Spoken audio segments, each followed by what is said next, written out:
So తండ్రి ఆస్తిలో వాటా అనేది కూతురు అడిగేదానికి ఏదైనా కాల పరిమితి ఉందా? ఎప్పుడైనా సరే వేసుకోవచ్చా దావా? ఇప్పుడు 1956 యాక్ట్ ప్రకారము తర్వాత అమెండ్మెంట్ యాక్ట్ వచ్చింది 2005 లోపల. ఫాదర్ బ్రతుకున్నా ఒక సపోజ్ ఫర్ ఎగ్జాంపుల్ ఫాదర్ కనుక 1998లో చనిపోయినా కూడా ఆ డాటర్కి after death of her father she can claim get right of property, ancestral ప్రాపర్టీలో యాజ్ ఎ కో పర్సన్గా తన రైట్ పొందేటువంటి హక్కు అనేది ఆ కూతురుకు ఉన్నది. ఈవెన్ ఫాదర్ బ్రతుకున్నా చనిపోయినా కూడా ఆ కూతురు 2005 అమెండ్మెంట్ యాక్ట్ ప్రకారము she can entitle for the claim for the ancestral ప్రాపర్టీలో she is having a right. Okay, 12 years అంటే 12 ఏళ్ల లోపు మాత్రమే దావా వేసుకోవచ్చు, లేకపోతే ఆస్తిని కోరవచ్చు అని ఏదైనా కాల పరిమితి ఉందా అమ్మా? అంటే కాలపరిమితి అంటే ఇప్పుడు తను గనక వితిన్ షార్ట్ పీరియడ్లో కనుక వేయలేదనుకో, అంటే ఎందుకు వేయలేదు దానికి రీజన్స్ కూడా కోర్టు వారు పరిగణలోకి తీసుకోవడం జరుగుతుంది.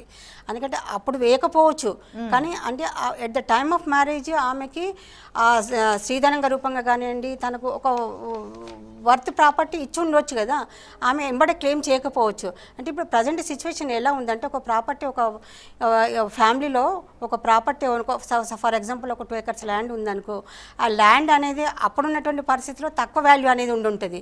సో ఇప్పుడు ప్రజెంట్ వాల్యూ రియల్ ఎస్టేట్ ఇదంతా దీనివల్ల వాల్యూ పెరిగిన తర్వాత ఏమవుతుందంటే ఆ వాల్యుయేషన్ ప్రకారము నాకు అప్పుడు పొంది కూడా మళ్ళీ కూడా నాకు వాటా కావాలనేటువంటి సందర్భాలు కొన్ని ఉన్నాయి. కానీ తను ప్రూవ్ చేసుకునేటువంటి రైట్ ఉంటేనే ఆమె పొందగలుగుతుంది. ఓకే, అలాగే ఇప్పుడు పెళ్ళి అయిన తర్వాత చాలామంది అంటే కొడుకులకి కూతుళ్ళకి మధ్యలో గొడవలు జరుగుతున్న సమయంలో ఆస్తి విషయంలో కొడుకులు మేము కట్నం ఇచ్చేసాము కూతురికి, అంటే వాళ్ళ అక్కకో చెల్లికో, కాబట్టి ఆస్తి మీకు రాదు అనే మాట అనొచ్చా? ఆ సందర్భాలు ఉన్నాయా, వచ్చాయా మేడం అలాంటి కేసు? ఇప్పుడు మేము చాలా కేసెస్ పార్టిషన్స్ తోటి ఇప్పుడు వేస్తున్నామండి కోర్టులలో. ఏమవుతుందంటే ఎప్పుడో పెళ్ళిళ్ళు అయిపోతాయి వీళ్ళకి, పెళ్ళిళ్ళు అయిపోయినప్పుడు ఏదో వాళ్ళకు ఉన్నంతలో ఇచ్చి పెళ్ళిళ్ళు చేయడం జరుగుతుంది. తర్వాత ఏమవుతుందంటే వీళ్ళు లేదు వాళ్ళకి ఇప్పుడు మాకు రావాల్సినటువంటి వాట ప్రాపర్గా జరగలేదు, ఇప్పుడున్నటువంటి వాల్యూ అనేది చాలా ఉంది, ఇప్పుడు ఉన్న ప్రాపర్టీ వాల్యూ చాలా ఉంది, సో దాని ప్రకారం మాకు రావాల్సినటువంటిది అప్పుడు రాలేదు కాబట్టి ఇప్పుడు మాకు ఎంటైటిల్మెంట్ ఉంది అనేది విధానం లోపల ఆలోచించి వాళ్ళు ఏం చేసి దావాలు వేస్తున్నారు. కానీ అది వాళ్ళు రైట్ఫుల్గా ప్రూవ్ చేసుకోగలగాలి. కోర్టులో కూడా దావా వేసినంత మాత్రాన వాళ్ళకి పొందుతారు అనడానికి లేదు. అంటే ప్రీవియస్గా వాళ్ళకి ఒక డాక్యుమెంట్ రూపంగా కనుక వాళ్ళకి ఏదో ఒక ప్రాపర్టీ ఒక ఏదో విధంగా ఇచ్చినట్టుగా ప్రూవ్ ఉందనుకో, దాన్ని అవతల వ్యక్తి దాన్ని ఛాలెంజ్ చేసేటువంటి అవకాశం ఉంటుంది.